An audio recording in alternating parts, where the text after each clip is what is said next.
And Israel governs this one state very skillfully with three different sets of laws. You have the laws that govern people like myself, Israeli Jews, who can come and go and say what they please. Pretty much a democratic state for all purposes.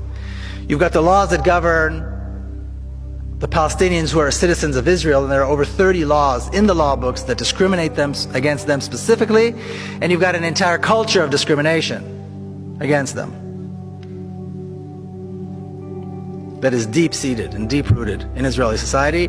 And then you've got the laws that govern the Palestinians in the West Bank and Gaza, and this is really at the pleasure of the Israeli army.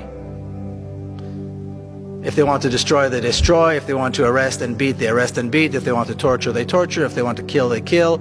And Palestinians have no recourse. This is the reality. There's an education system, the Zionist education system, like Judith alluded, my sister just wrote a book about it. She's an educator, that teaches racism in a very subtle way.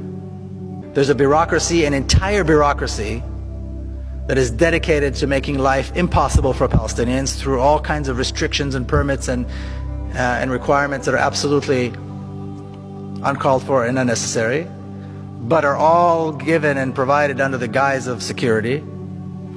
And then you've got the Israeli army, which I like to refer to as one of the best trained, best equipped, best fed terrorist organizations in the world. And yes, they have generals and they have nice uniforms, but their entire purpose is terrorism.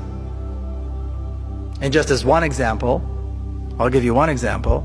Almost exactly 4 years ago, as Israel began its attack on Gaza, September the 27th, 2008, at 11:25 in the morning, what I refer to as the most shameful day in the Jewish history, the most shameful day in the history of the Jewish people. Israel began carpet bombing Gaza, and on the first day of what was to be a 21-day attack, they dropped 100 tons of bombs. Okay, a 1-ton bomb will decimate an entire city block. Gaza is one of the most densely populated places in the world. 800,000 children live in Gaza. 11:25 is exactly the time when the morning school shift and the afternoon school shift change. So all the kids are in the streets. All the children are on the streets. That was the moment decided by the decision makers in Israel to begin the attack.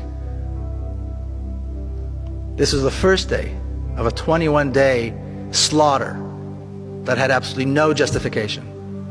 If that's not terrorism, I don't know what is.